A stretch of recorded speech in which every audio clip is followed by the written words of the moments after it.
you healthy? Healthy. What does that word even mean?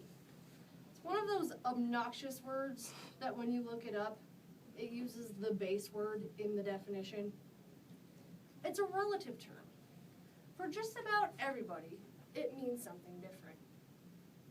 I have a coworker who eats fast food at least 5 times a week. But he's healthy.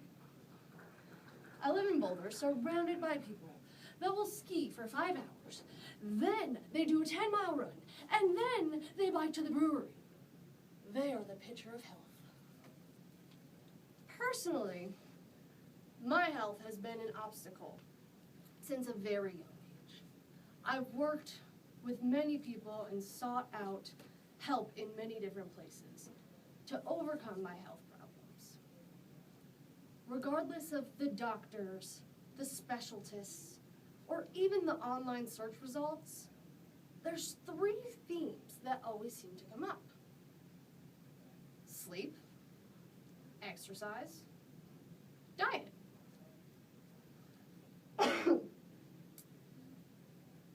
These 3 things are kind of the staples in life.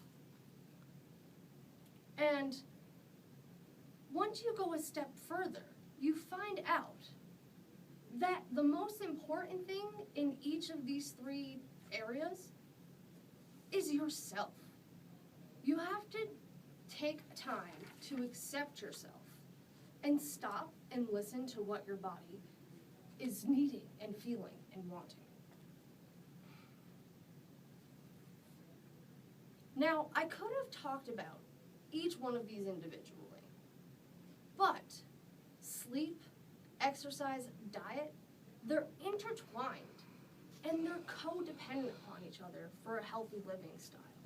So I wanted to give you a brief overview and hopefully help you have more insight into a different way of thinking healthy. Sleep and I, we have a very complicated relationship. I love it, but we don't get to spend much time together. It causes a lot of problems. When we're thinking about sleep, the one thing you have to remember is you have to keep yourself in mind. Everybody needs a different amount of sleep. The average healthy adult needs somewhere between 7 and 9 hours of sleep. But there are some people that can function without sleepiness or drowsiness on 6 hours. And then there's those that can't make it through the day without 10.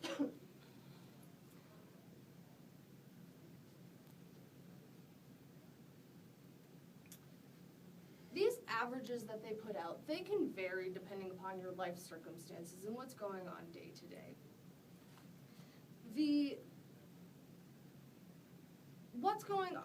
Sleep is so important in our lives, and it can affect ourselves and others around us.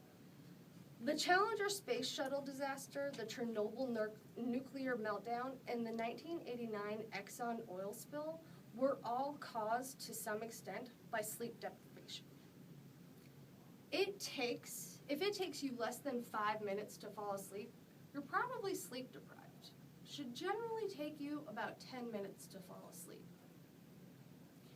You need to take a moment to stop and realize that your body knows what it needs.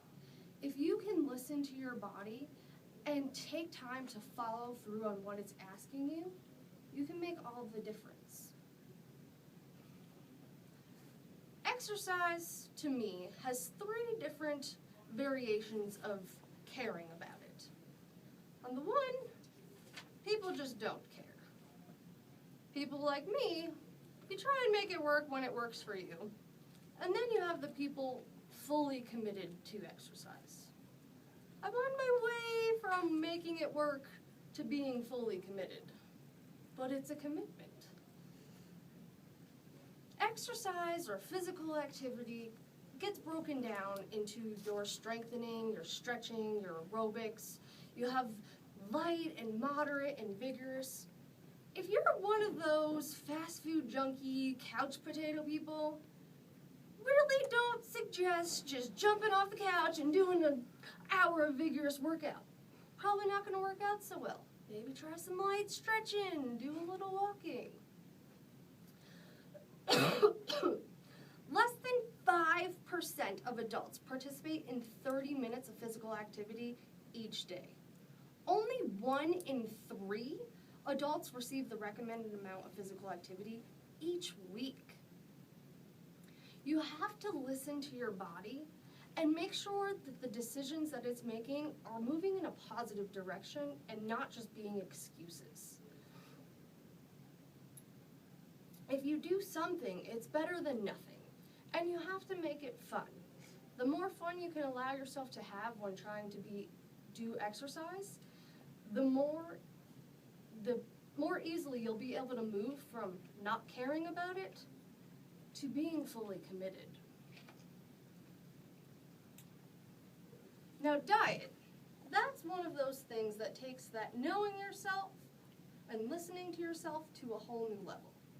Not only do you have to understand yourself, you have to be able to listen to yourself about what's good and bad and have some self